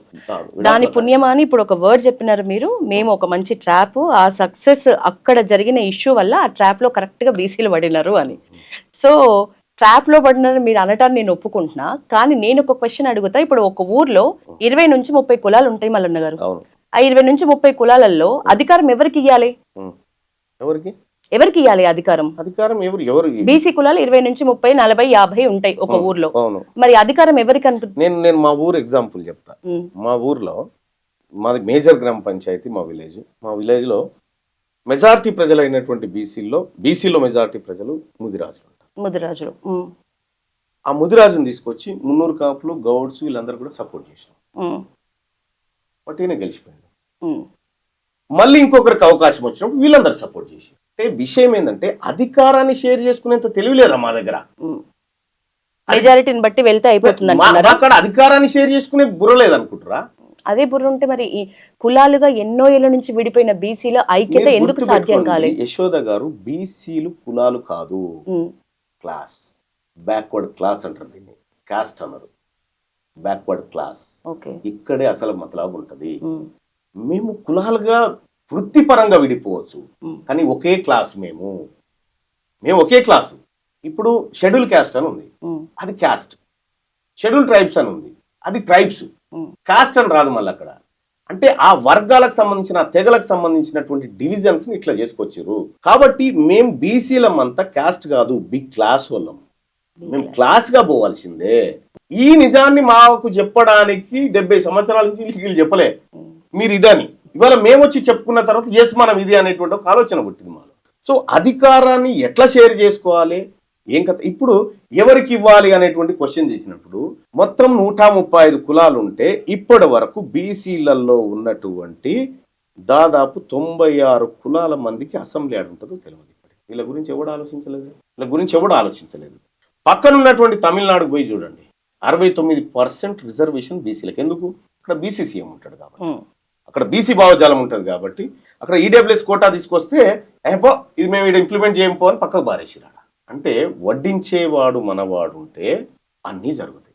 ఇలా తెలంగాణ రాష్ట్రంలో సేమ్ బీసీలలో వచ్చినటువంటి కదలిక ఏదైతే ఉందో, ఎంటైర్ భారతదేశంలో ఇప్పటి వరకు బీసీ సీఎం గానటువంటి ఒకే ఒక గడ్డ ఈ తెలుగు గడ్డ. దాని ఆవశ్యకతను గుర్తించడం. మాకు పొలిటికల్ పవర్ వస్తే తప్ప అసలు బీసీ ముఖ్యమంత్రి ఉండినుంటే ఈ సర్వే ఇట్లే ఉంటుందా? చర్ణకోల పట్టుకొని సర్వే కంప్లీట్ గా క్లియర్ చేయించేటువంటి ఒక వ్యవస్థ వస్తుంది. నేనేమంటున్నంటే మాకు రాజకీయ అధికారంతో ముడిపడ్డటువంటి సమస్యలు చాలా ఉన్నాయి. అవి తీరాలంటే మా ప్రజలు దీని గురించి ఆలోచించాలి. సో ఇటువైపు తీసుకొస్తా ఉన్నాం కదా. నువ్వు ఎంతసేపు నీకు ఏం కావాలో, రేషన్ కార్డా, ఇల్లా, లేకపోతే ఏం కావాలి చెప్పు, అది ఇస్తాం, నువ్వు ఇటు రావద్దు అని చెప్తాడు. ఇటు రావద్దు, నువ్వు ఇటు మేము ఉన్నామని చెప్తా ఉన్నారు. Who are you? నువ్వెవడు ఇక్కడ ఉండడానికి? ఓట్లు మాయి కదా, నువ్వెట్లుంటావు ఇడ అనేది మా వాదన. గ్రాడ్యుయేట్ ఎమ్మెల్సీ టైంలో మీరు ప్రస్తుతం మాట్లాడుతున్న రెడ్డికి సంబంధించిన వాళ్ళు ఎవరూ మీకు సపోర్ట్ చేయలేదు కాబట్టి మీరు ప్రస్తుతం కోమటిరెడ్డి వెంకటరెడ్డి డైరెక్ట్ గా నన్ను తిట్టు కానీ నా కులాన్ని తిట్టకు అని ఒక స్టేట్మెంట్ మీకు పాస్ చేసినారు. మీ మాటలకు అసలు విలువ ఇవ్వాల్సిన అవసరమే లేదు. ఏంటంటే కోమటిరెడ్డి వెంకటరెడ్డి గారిని తిడితే కూడా నోరు ఖరావు. నేను ఎవరిని పడితే వారిని అనను. ఫస్ట్ ఆఫ్ ఆల్ నేను అనాలంటే కూడా మనిషికి ఆ మనిషికి అందం సందం అవన్నీ ఉండాలి. ఎవరిని పడితే వాళ్ళని. కోమటిరెడ్డి వెంకటరెడ్డి అనేటువంటి వ్యక్తి గురించి నేను అన్నాదండుగా ఏదో ఆ నల్గొండ జనం అంటారు, వాళ్ళు సరిపోతారు. ఆయన స్థాయికి అంతవరకు అంత చూసుకుంటారు. కోమటిరెడ్డి వెంకటరెడ్డి గారు ఇప్పుడు బీసీ ఉద్యమానికి దిక్సూచా లేకపోతే ఇంకేమన్నా? నన్ను తిట్టు నా కులాన్ని తిట్టకు అని మాట్లాడుతున్నది రెడ్డి కులానికి సంబంధించి అంటున్నారు కాబట్టి రెడ్డిలందరూ వాళ్ళ కాడ సమాధానం లేక తీన్మార్ మళ్ళీ అంటే మరి ఈ రెడ్లు మాత్రం ఇప్పుడు ఈ కామెంట్ ప్రకారం అందరు అనొచ్చు బీసీలు. మరి మేము అనలే పొరపాటున. వెంకటరెడ్డి గారు క్షమాపణ చెప్తాడా ఈ బీసీలకు? వెంకటరెడ్డి గారు క్షమాపణ చెప్తారా? ఇది కేవలము వాళ్ళ రాజకీయ అస్తిత్వాలు దెబ్బతింటున్నాయి అనేటువంటి ఒక భయంతో వాళ్ళు మాట్లాడుతున్న మాటలు, అంతకంటే ఎక్కువేం లేదు. ఎన్ని రోజులండి, ఎన్ని రోజులు మేము ఇంకా ఇట్లా బతకాలి? మా వాటా మేమేమంటున్నాం, నువ్వెంతునో అంత తీసుకో, నీ వాటా నీది, మా వాటా మాది. మేము మెజార్టీ ప్రజలం, మెజార్టీగా తినాలి. ఇప్పుడు మీరు 7% లేనటువంటి వాళ్ళు 10 మందికి సరిపడా భోజనం తింటే మరి 61% ఉన్నటువంటి మేము 27 మందికి పెట్టే భోజనం ఎట్లా కడుపు నిండుతుంది మా వాళ్ళకి? ఎన్నడన్నా మాట్లాడినావు చెప్పమని వెంకటరెడ్డి గారిని, నాకు బీసీలో ఓట్లు వద్దని చెప్పమని చూద్దాం. డిపాజిట్ వస్తుందేమో చూడు. ఎవరు వార్డు మెంబర్ కూడా కాలేరు వీళ్ళు, ఎవరు సింగిల్ వార్డు మెంబర్ కూడా కాలేరు బీసీల ఓట్లు లేకపోతే. ఆల్రెడీ చైతన్యం స్టార్ట్ అయిందని చెప్తున్నారు మీరు. సో ఇప్పుడు ఎమ్మెల్సీ ఎన్నికల్లో కూడా బీసీలకు ఓట్లు వేయాలి బీసీ క్యాండిడేట్స్ అనే అంటున్నారు. మీరు మరి నల్గొండ, ఖమ్మం ఈ ప్లేస్ లో ఉన్న ఎమ్మెల్సీ క్యాండిడేట్స్ కి ఇద్దరు బీసీలకి మీరు సపోర్ట్ చేస్తున్నారు, అట్లా ఎట్లా కుదురుతుంది? అంటే ఇది ప్రయారిటీ ఓటింగ్ యశోద గారు. అంటే ఒక ఓటరు ఇద్దరికి ఓట్లు వేయచ్చు. ఒక ఓటరు మొదటి ప్రాధాన్యత ఓటు, సెకండ్ ప్రాధాన్యత ఓటు. అయితే కాంపిటీషన్ అనేది ఇద్దరు బీసీల మధ్యలో ఉన్నప్పుడు ఏదో ఒక బీసీ గెలుస్తాడు. అర్థమైందా? మన అభ్యర్థి మన టీచర్లు వేసేటువంటి ఓటు, సపోజ్ మన ఇద్దరం ఎలక్షన్ లో నిలబడ్డాము, మీకు సంబంధించినటువంటి అనుచరులు మీకు మొదటి ప్రాధాన్యత ఓటు వేసారు, రెండవ ప్రాధాన్యత ఓటు నేను బీసీని కాబట్టి నాకు వేసారు. సో మీరు మొదటి ప్రాధాన్యత ఓట్లు తక్కువ తెచ్చుకున్నారు అనుకో, నేను ఎక్కువ తెచ్చుకున్నాను అనుకో, మీ దాంట్లో ఉన్న సెకండ్ ప్రాధాన్యత కూడా నాకు యాడ్ అవుతుంది రేపు పొద్దుగాల, రేపు కౌంటింగ్ టైంలో. అంటే మీకేసినటువంటి బీసీ ఓటు కూడా మన బీసీకే ట్రాన్స్ఫర్ కావడం ద్వారా బీసీలకు అవకాశాలు పెరుగుతాయి. మొదట అయితే 300 కాపు ఎక్కువ జనాభా ఉంటే 300 కాపు మొదటి ప్రాధాన్యత ఓటు కింద ఎక్కువ వస్తాయి, యాదవ్ సెకండ్ ప్రాధాన్యత కింద రెండోది వస్తుంది. యాదవుల జనాభా ఎక్కువ ఉంటే యాదవులకు ఫస్ట్ ప్రియారిటీ ఎక్కువ వస్తుంది. అంటే మిగతా ఓన్లీ 300 కాపు తర్వాత యాదవ్ అనేది కాదు. నేనేం చెప్తానంటే ఈ బీసీలందరికి సంబంధించినటువంటి ఇవాళ టీచర్లు వరంగల్, నల్గొండ, ఖమ్మం ఏది టీచర్ ఎమ్మెల్సీలో టీచర్లంతా ఇవాళ ఎంత ఫిక్స్ అయిపోయినారంటే, నిన్న మేము ఆ ర్యాలీలో పోతా ఉంటే వాళ్ళు ఎవరైతే శ్రీపాల్ రెడ్డి వాళ్ళు నిలబడి వాళ్ళ కార్లలో వచ్చి ఓట్లు మీకే అన్నా కారు ఇది అని చెప్తా ఉన్నారు. అంటే బీసీలో ఎంత చైతన్యం వచ్చింది చూడండి, ఎంత చైతన్యం వచ్చింది. So Warangal, Nalgonda, Khammam teacher MLC బీసీల హస్తగతం చేసుకోబోతా ఉన్నారు. 2 టీచర్ ఎమ్మెల్సీ, 1 గ్రాడ్యుయేట్ ఎమ్మెల్సీ. మీ అభిప్రాయం ప్రకారం ఎట్లా ఉండే అవకాశం ఉంది అవుట్ రిజల్ట్స్? నేను అనుకుంటా ఉన్నా, సరే మా పార్టీ ఒక అభ్యర్థిని నిలబెట్టింది, అక్కడ మా రాహుల్ గాంధీ గారు పంపించింది కాబట్టి ఆయన గెలవాలనుకుంటా. కానీ బీసీలకు షోకాజ్ నోటీస్ ఇచ్చిన తర్వాత బీసీలు ఓట్లు ఇస్తారని నేను అనుకోవట్లేదు.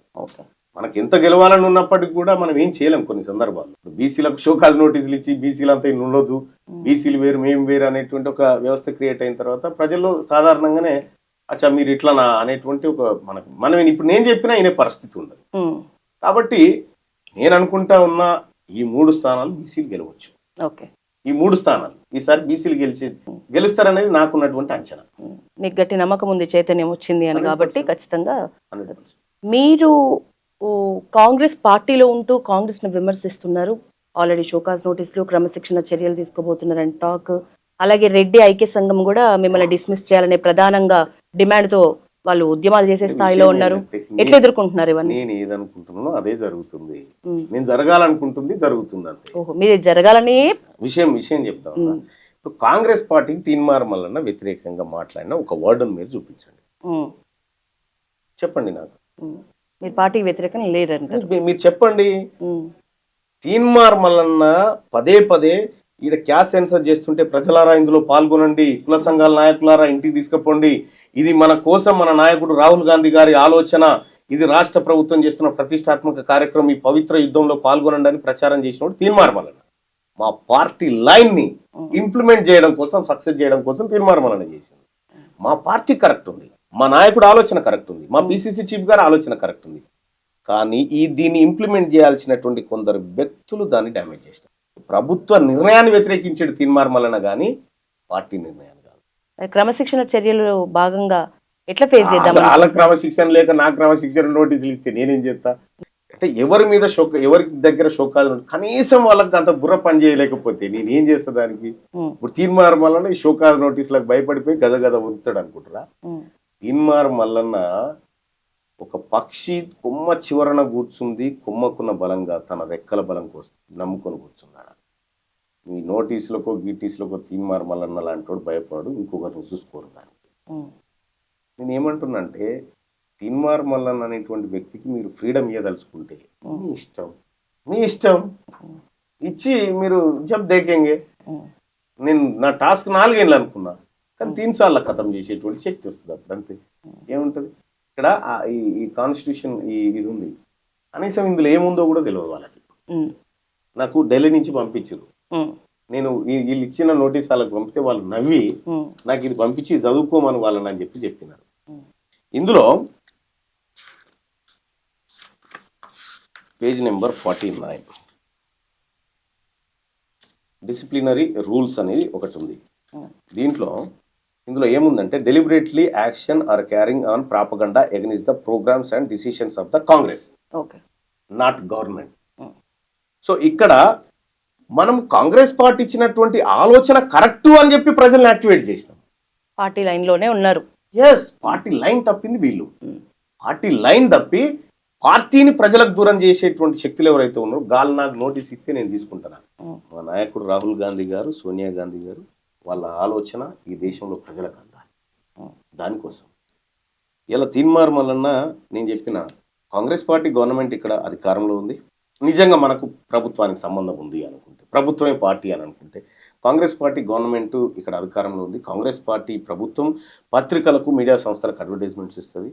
కానీ మన నాయకుడు రాహుల్ గాంధీ గారు జాతీయ స్థాయిలో లోక్సభ ప్రతిపక్ష నాయకుడు, ఆయన ఆలోచన మన ఫ్రంట్ పేజీలో ఎందుకు వస్తలేదు, ఎవరికి అది షోకాజ్ నోటీస్ అని చెప్పి నేను ఒక 1 year నా టీంని పెట్టి రీసెర్చ్ చేయించిన. మొత్తం రీసెర్చ్ 18 పేజీల రిపోర్ట్ తయారు చేసిన.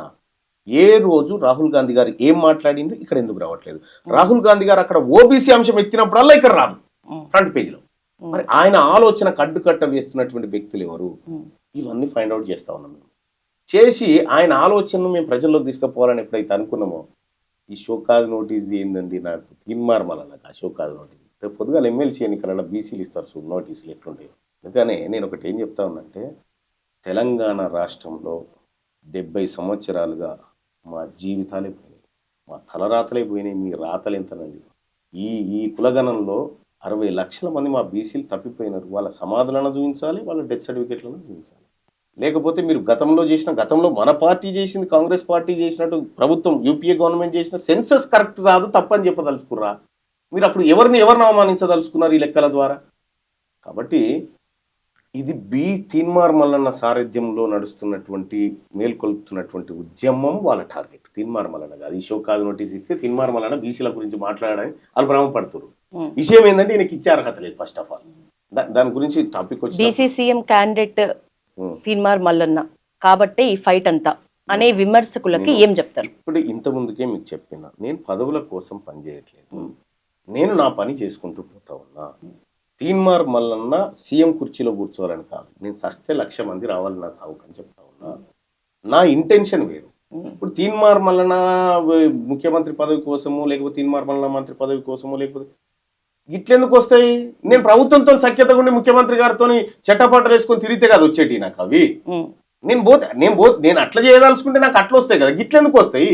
మరి ఒకప్పుడు తీన్మార్ మల్లన్న చాలా కామన్ మ్యాన్, మనుషుల్లో ఒకళ్ళుగా కనిపించిండ్రు.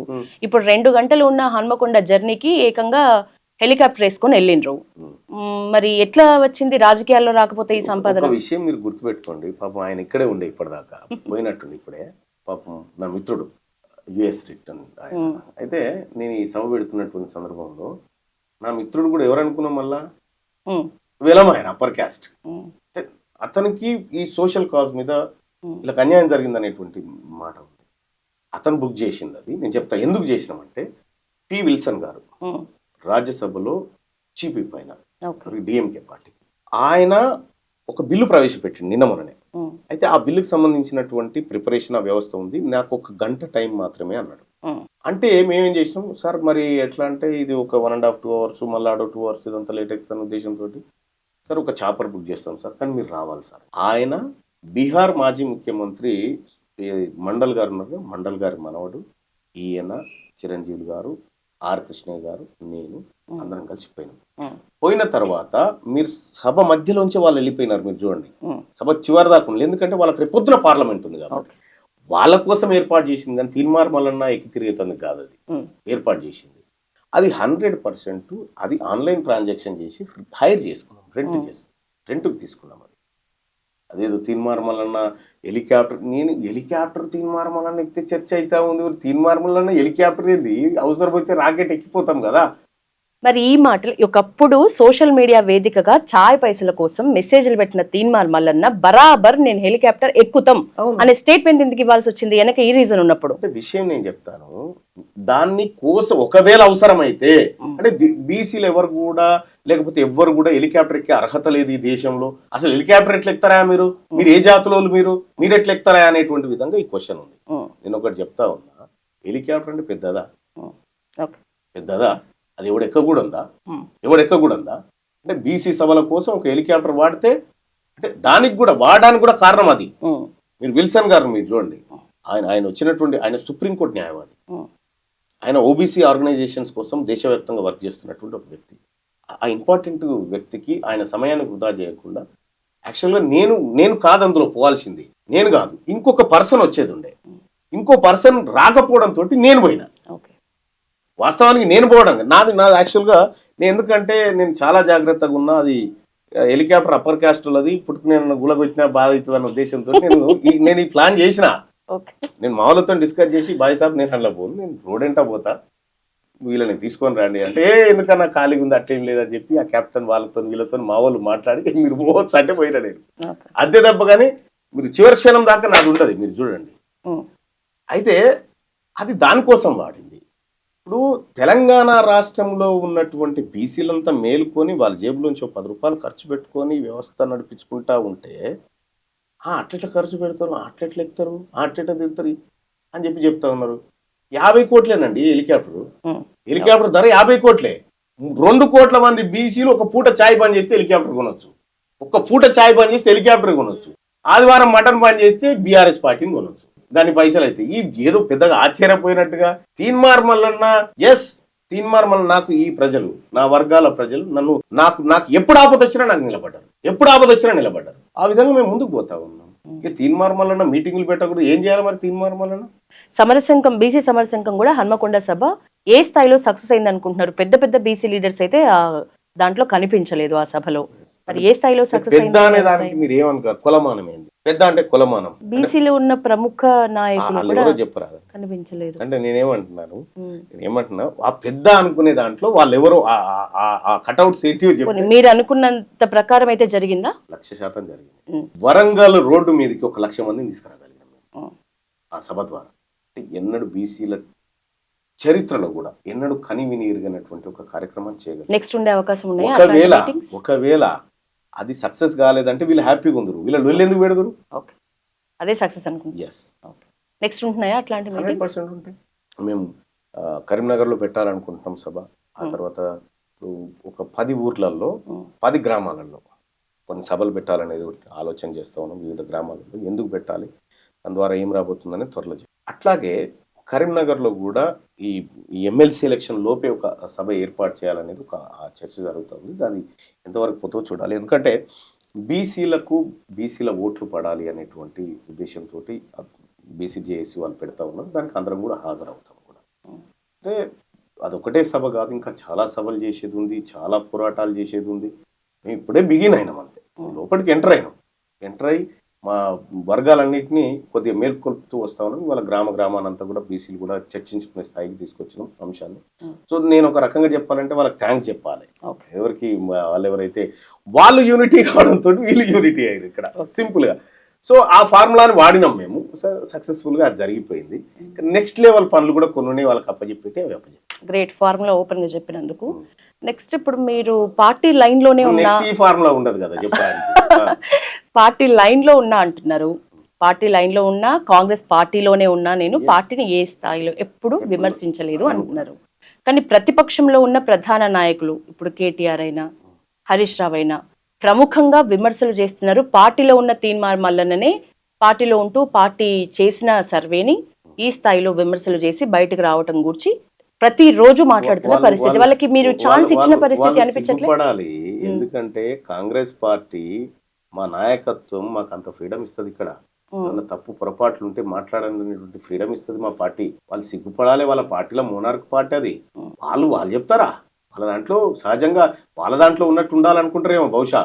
ఎవరు కేసీఆర్ గారు చెప్పిందే ఇక శిలాశాసనం అనేటువంటి విధంగా విభిన్న ప్రజల అభిప్రాయాల సమూహం కాంగ్రెస్ పార్టీ. సో వాళ్ళు బీసీల గురించి మేము తగ్గించినట్టు ఇదే బీఆర్ఎస్ పార్టీ కదా. బీసీలకు 33% నుంచి 23% రిజర్వేషన్ తీసుకొచ్చి కింద పడేసింది బీఆర్ఎస్ పార్టీ కదా. ఇవాళ 23 నుంచి మొన్నటి జెడ్పీటీసీ ఎన్నికల్లో 18కే తెచ్చేసింది బీసీలు. తెలంగాణ రాష్ట్రంలో ఉన్న ఎస్టీ జెడ్పీటీసీల కంటే బీసీ జెడ్పీటీసీలు తక్కువ. దీనికి కారణం ఎవరు? కేసీఆర్ గారు. బీసీలకు అన్యాయం చేసిన కేసీఆర్ గారు కూడా మాట్లాడొచ్చునా, ఆయన పార్టీ కూడా మాట్లాడొచ్చునా బీసీల గురించి? ఇవాళ ఏం చేసినావు మరి?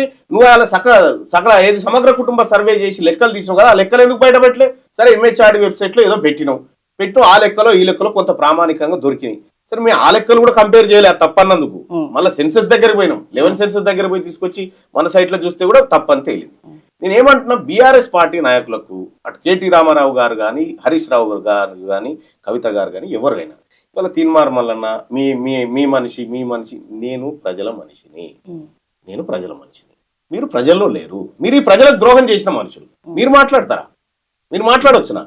ఏమన్నా పొరపాట్లు ఉంటే చెప్పుకోవడానికి మా పార్టీ మాకు ఫ్రీడమ్ ఇచ్చింది. మీ పార్టీలో ఫ్రీడమ్ లేని పార్టీ అది. మీరు మాట్లాడొచ్చు నా కార్యక్రమం. ఏ మాత్రం చిత్తశుద్ధి ఉన్నా, మీరే చెప్పారు కేటీ రామారావు గారు 61% మంది ఉన్నారు బీసీలను, 61. 18% ఎస్సీలు ఉన్నారని చెప్పారు. 61, 18, 79. ఎస్టీలు వచ్చేసి 11% అని చెప్పారు. 95 కదా. మిగతా సిక్కులు వీళ్ళు వేరే వాళ్ళు ఉన్నారు. మిగిలింది 6.98% అని చూపించారు. 6.98% ఉన్నటువంటి అప్పర్ కాస్ట్ కి 10% ఈడబ్ల్యూఎస్ ఎట్లా అమలు చేసిన కేసీఆర్ గారు? దీనికి సమాధానం చెప్పాలి కదా. కాంగ్రెస్ పార్టీలో ఉన్నటువంటి ఫ్రీడమ్ వాళ్ళకి సహజంగా నచ్చదు. వాళ్ళకి ఇప్పుడు ఎంత అర్జెంట్ ఉందంటే తీన్మార్ మల్లన్నను వెంటనే బయటికి రావాలి, వచ్చి కాంగ్రెస్ పార్టీ మీద ఇరుసుకోబడాలని వాళ్ళు పాపం చూస్తున్నారు. కానీ మీ కళలు అట్లా నెరవేరాయి. మా వర్గాలను వీళ్ళు వాళ్ళని లేదు, అందరు రక్తం తాగిరు, మా రక్తము. రక్తం తాగిండ్రు కాబట్టి రెడ్ల ఓట్లు వద్దన్నారు. కానీ రెడ్లు ఇప్పుడు వరుసగా మీ మీద కేసులు నమోదవుతున్నాయి. దానికి ఎట్లా ఎదుర్కొంటారు? ఓట్లు వద్దని క్లారిటీ ఇచ్చింది యశోద గారు. నేనేమనుకుంటున్నా అదే జరుగుతుంది. దాని గురించి నాకే ఇబ్బంది లేదు. తీన్మార్ మల్లన్న మీద ఇప్పటికూ 80 కేసులు ఉంటాయి. ఇదో కేసు 81 ఎన్నైతే 81 అయితే ఈ కేసులకు బుచ్చి ముచ్చట్లకు మా తీన్మార్ మల్లన్న చెప్తారా? ఎప్పటిదాకా ఉంటుంది మీది? మా ఉద్యమం ఉప్పెన లెక్క కదిలేదాకా ఉంటుంది మీ ముచ్చట. ఆ తర్వాత ఏమి ఉండదు మీరు చేయడానికి కూడా. ఏమైనా ఉంటే ఇప్పుడే చేసుకోరు. నేనే చెప్పిన కదా, ఇంకా ఎన్నడ ఐక్యం అవుతారా మీరు? నేను ఇంత మాట అన్న తర్వాత కనీసం 100 బొమ్మలన్నా తలగబడాలి కదా, నా 2-3 తలగబెట్టి చూకుంటారా అని చెప్పిన. వాళ్ళు బంద్ చేసారు. ఇప్పటికి కూడా చెప్తా ఉన్నా, కొంత యాక్టివిటీ చేయండి మీ వర్గం. ఫైనల్ క్వశ్చన్, బీసీ ఐక్యత మీ నినాదం అయితే అది కాన్ఫిడెన్స్ లాగా లేదు, ఓవర్ కాన్ఫిడెన్స్ లాగా ఉంది అనే విమర్శలకి ఎట్లాంటి కౌంటర్ ఇస్తారు? ఇంకొక క్వశ్చన్ ఇందులోనే, తెలంగాణ కూడా మనం సాధించుకున్నాం చాలా కష్టపడి, చాలా పోరాటాలు చేసి. కానీ తెలంగాణ టైంలో ఒక గొంతుగా తెలంగాణ ప్రత్యేక రాష్ట్రం అనేది ఒక నినాదంగా మనకు వినిపించింది. ఇప్పుడు బీసీల ఈ ఉద్యమానికి గొంతుగా ఒక నినాదం అంటే ఏమవుతుంది? ఒకటి ఫస్ట్ దానికి ఆన్సర్, కాన్ఫిడెంట్ కాదు, ఓవర్ కాన్ఫిడెంట్. ఉమ్, నేను కేసీఆర్ గారితోని, ఆయన ప్రభుత్వంతోని, ఆయన నిర్ణయాలతోని యుద్ధం చేస్తున్న క్రమంలో నా మీద అనేకమైనటువంటి కేసులు పెట్టి దాడులు చేసి అరెస్టులు చేస్తే నేను ఇదే స్క్రీన్ మీద ముంగట నిలబడి కరెక్ట్గా 3 నెలల్లో ఉమ్, నిన్ను ప్రగతి భవన్లకి గొర్ర గుంజుకొచ్చి బయట వేస్తా చూడు అని చెప్పిన. అప్పుడు ఇది ఓవర్ కాన్ఫిడెంట్ అని చెప్పి, okay. That is my confident. ఈ రోజు కూడా చెప్తా ఉన్నా, బీసీ రాజ్యం వచ్చి తీరుతుంది. బీసీలకు సంబంధించినటువంటి నినాదం ఏదని అడుగుతా ఉన్నారు కదా, మాది మాకే, మాది మాకే, మీతో మాకు సోపతొద్దు, మీకు మాకు విడాకుడు. ఎస్సీ ఎస్టీలను వదిలేసిండ్రు. ఎందుకు వదిలేస్తామండి? మా సోదర వర్గాలు కదా, ఓకే. వాళ్ళని కూడా కడుపులో పెట్టుకోవాల్సింది మేమే కదా, వాళ్ళని ఎందుకు వదిలేస్తాం? ఇలా ఎంఆర్పిఎస్ ఉద్యమం జరుగుతూ ఉంది. ఉమ్, ఎస్, మా సోదరులకు న్యాయం జరగాలని మేము నిలబడ్డాం. మేము పోరాడుతున్నటువంటి క్రమంలో వాళ్ళు నిలబడ్డారు. ఇలా మందకృష్ణ మాదిక్ గారు వచ్చి ఎస్ బీసీలకు అన్యాయం జరుగుతూ ఉంది, బీసీ ముఖ్యమంత్రి కావాలని చెప్పి ఆయన చెప్తా ఉన్నాడు కదా. ఓకే. అంటే మేమంతా కలిసి కార్యక్రమం చేస్తూ ఉంటే కొంతమందికి అమ్మో ఏదో జరుగుతుందనేటువంటి ఇబ్బంది జరుగుతూ ఉంది. వాళ్ళకి ఇబ్బంది జరిగితే నేనేం చేయలేను. జీర్ణించుకోండి. ఎందుకంటే ఇప్పటికైనా 70 సంవత్సరాల నుంచి మేము చేసినాం, సరే న్యాయమో అన్యాయమో జరిగిపోయింది, ఈ వర్గాలను మేము పైకి తీసుకురాలేకపోయినాం అనేటువంటి నిజాయితీ మీలో అనిపిస్తే కొంత మీరు ఆలోచన చేయండి. మేము ఇంకా అణచివేస్తాం, మేము ఇంకా ఇంకో ఏదో చేస్తామంటే ఇది ఎడ్డి బీసీ వర్గం కాదు, ఇవాళ మేల్కొన్న బీసీ వర్గం. మేమేమంటున్నాం, మీది గుంజుకుంటాం అంటలేము, మీది మీరు తినండి, మాది మేము తింటాం, అంతే. ఇక మేము వాళ్ళని ఇది అండి అది అండి అడుక్కునే పరిస్థితులు లేము. మీ భాగం మీ పక్కకు పెట్టేస్తాం, తీసుకోండి, మాది మేము తీసుకోండి. మెజారిటీ ప్రజలు పంచేవాళ్ళు. మీరేమనుకుంటే అది జరుగుతుంది అని అన్నారు. ఎవరికి ఓట్లు వేస్తున్నారు ఎమ్మెల్సీ క్యాండిడేట్స్ కి? అంటే ఒకటి ఏంటంటే, నాకు ఫస్ట్ ఈ టీచర్ ఎమ్మెల్సీలో మాకు ఓటు ఉండదు. మా మిస్సెస్కి ఉంది ఓటు. ఆమె నాకు తెలిసి బీసీకి ఓటు వేస్తుంది అని నేను అనుకుంటున్నాను. ఎందుకంటే తను నాతో చేసే డిస్కషన్ బీసీకి ఓటు వేస్తుంది 100%. ఆమె ఏ సంఘంలో ఉన్నా, ఆమె సంఘం నుంచి ఒక రెడ్ ఆయన నిలబడ్డాడు, కానీ ఆయనకి బీసీకి ఓటు వేస్తుంది. ఇప్పుడు ఎక్కడైనా కూడా, ఓన్లీ ఇక్కడైనా కాదు, ఎక్కడ చూసినా అదే డిస్కషన్ జరుగుతూ ఉంది. అటు ఆదిలాబాద్, నిజామాబాద్ ఇదైనా కూడా బీసీ టీచర్లంతా బీసీల గురించి ఆలోచిస్తూ ఉన్నారు. ఇక్కడ ఉన్నటువంటి వాళ్ళు బీసీ టీచర్లంతా బీసీల గురించి ఆలోచిస్తూ ఉన్నారు. కాబట్టి ఏంటంటే ఈ బీసీ అభ్యర్థులందరికీ ఆల్ ది బెస్ట్. ఉన్న వాళ్ళలో బీసీ సీఎం అవ్వాలంటే ఎవరు అవ్వాలి? సీఎం ఎవరు కావాలనేది ప్రజలు డిసైడ్ చేస్తారు. ఈశ్వర్ గారు, నువ్వు నేను అనుకుంటేనో ఇంకెవరు అనుకుంటే కాదు. మాకు ముఖ్యమంత్రిగా ఇంకో పలానా ఆయన కావాలనుకుంటే ఆయన నిలబడ్డటువంటి పార్టీకి ఓట్లు వేస్తారు. ప్రజలు డిసైడ్ చేస్తారు. ప్రజాస్వామ్యంలో మా మంత్రి ఎవడు ఉండాలి, మా ఎమ్మెల్యే ఎవడు ఉండాలి, మా ముఖ్యమంత్రి ఎవడు ఉండాలని ప్రజలు డిసైడ్ చేస్తారు. మేము అనుకుంటే కాదు. కాబట్టి ప్రజల యాక్షన్ ఎట్లుంటుందో వాళ్ళకి తెలియాలి. Thank you so much. ఈరోజు మీ విలువైన సమయాన్ని మా పల్లవి టీవీ ప్రేక్షకుల కోసం ఇచ్చినందుకు థ్యాంక్ యూ. ధన్యవాదాలు. ధన్యవాదాలు.